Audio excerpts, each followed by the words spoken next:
Over the last couple of weeks, we've seen interest rates come back down off recent highs, and at the same time, we've seen mortgage applications rise. 60% of those mortgage applications have to do with refinancing, people refinancing their mortgage for one reason or another. And I've had a number of viewers reach out to me to ask questions about refinancing. So in today's video, we're going to spend a little bit of time and we're going to talk about when you should consider refinancing, what documents you need in order to refinance. Also, we're going to talk about two different loans where you don't have to really provide any documentation at all when refinancing. And lastly, we're going to talk about some things to watch out for if you're going through, the refinancing process or you're considering refinancing. My name is Jeb Smith. I'm a real estate broker here in Southern California. I'm not a lender, but as always, if you need a real estate agent, do me a favor, check the description below. I've put a link in there. I'm happy to refer you to somebody across the country that can help you. And if you find this content helpful, do me a favor, hit that thumbs up. So we're going to start today's video by talking about some times when you should consider refinancing, and then we'll get into those things to avoid and the documentation and so on to actually move forward with the application or to be approved or to be considered to be approved, if you will. So when should you consider refinancing? The first is probably the most obvious, and that's when you can save on the interest rate. Now, just because you can lower your rate doesn't necessarily mean you should refinance. Obviously, it has to make sense. You have to be able to, make that lower rate actually pencil out on paper based on what it's going to cost you. And we're going to talk about that when we talk about some things to avoid. But, lowering your interest rate is definitely number one.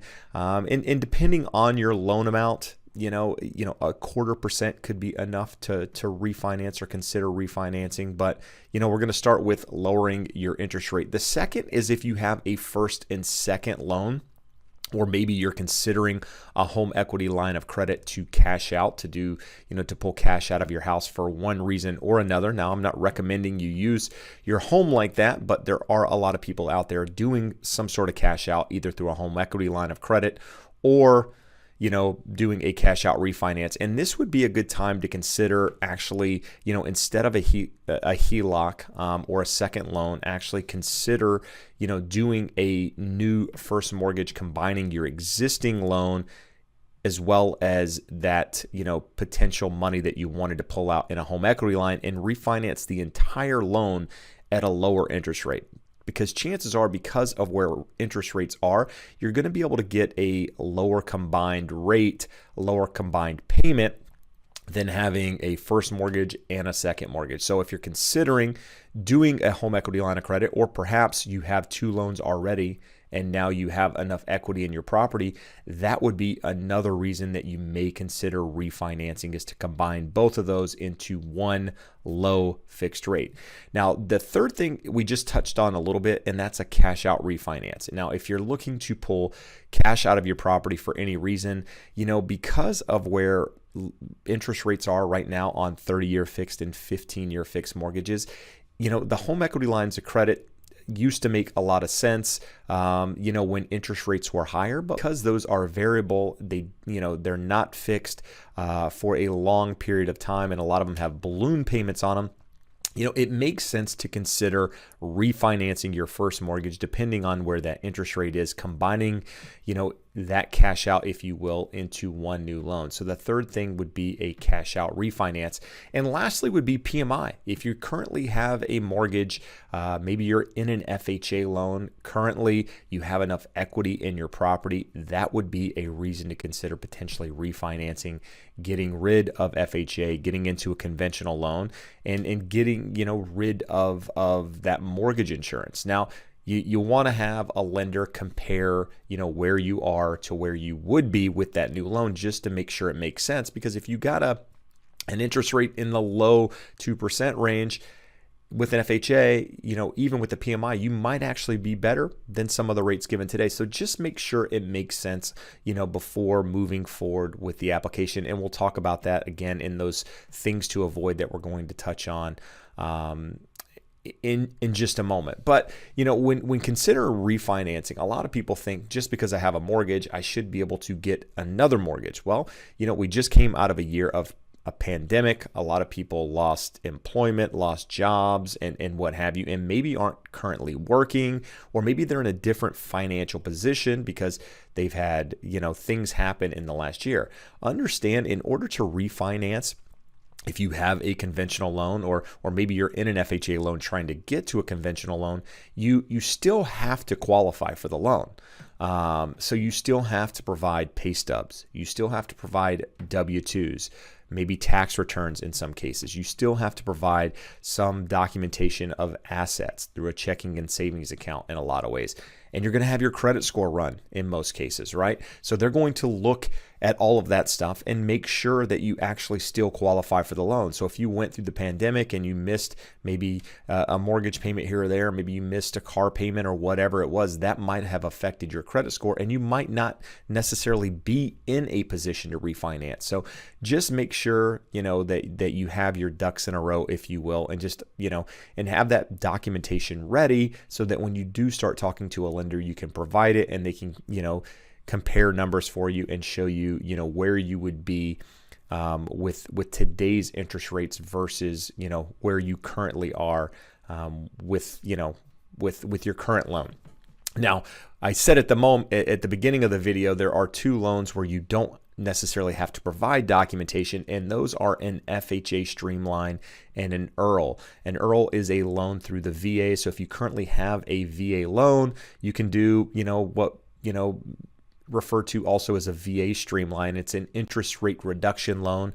And in both of those loans, if you have an FHA loan or a VA loan, you could be in a position to do a Streamline or an IRRRL where essentially you are able to refinance without an appraisal, without any documentation, income documentation, credit score documentation, what have you. It's a really easy refinance to take advantage of lower rates. But depending on when you got your loan, if you got your loan, within the last year, chances are you have a really good interest rate. But I've recently had people reach out to me that they still are in the 4% range on FHA loans and what have you. So if you're one of those people out there, you may consider doing a Streamline, but you also may consider trying to get into a conventional loan, getting rid of PMI entirely, and seeing if you can, take advantage of a conventional loan in that case. But understand that in most loans, you're going to have documentation that is required outside of those Streamline loans.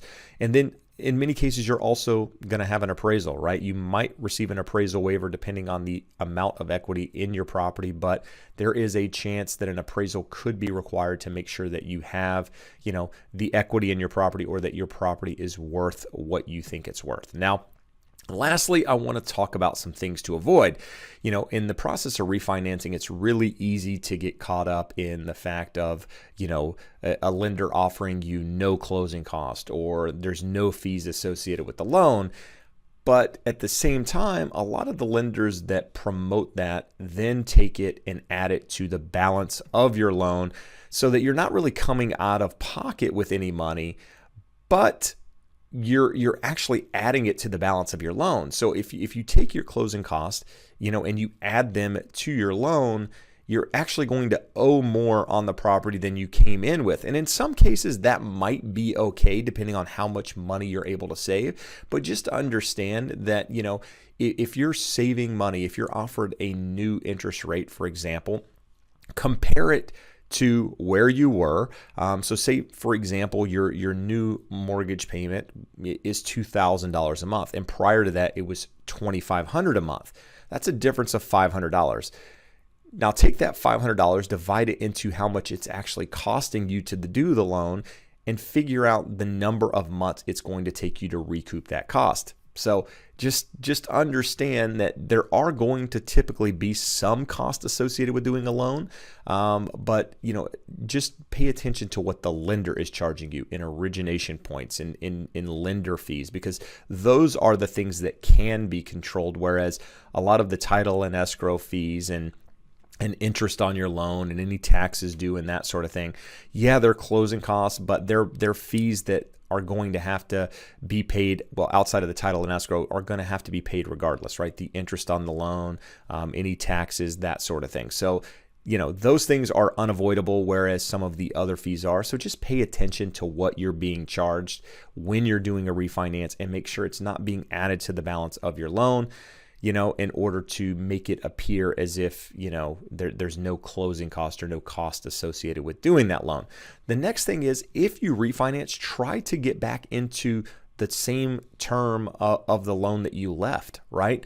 A lot of people refinance and they do a new 30-year fixed after they've paid 3 or 4 years down on their loan. Yeah, you're going to save more money by adding those number of years back to the loan, but at the same time, you're not paying down the balance on that loan at that point. Or you're paying down the balance, but you're not paying the loan off any sooner, right? You're restarting that 30-year period or that 15-year period, depending on what type of loan you're doing. So, ask your lender about comparing the numbers. Compare the numbers on a new 30-year, but also compare it. So if you had a 25-year loan and you're refinancing, have them run the numbers at a 25-year loan to see what the savings are there and see if that makes sense to you, because maybe you can save money and still pay your loan off in the same amount of time, so that you're in a better position in the future, if you will. And the last thing, we talked about it a moment ago, is just the cost benefit analysis, right? How much is it costing you versus what you're saving? Just make sure the savings are there. If it's going to take you, if you're saving $200 a month and it's going to take you 5 years to repay it, are you going to be in that property in 5 years?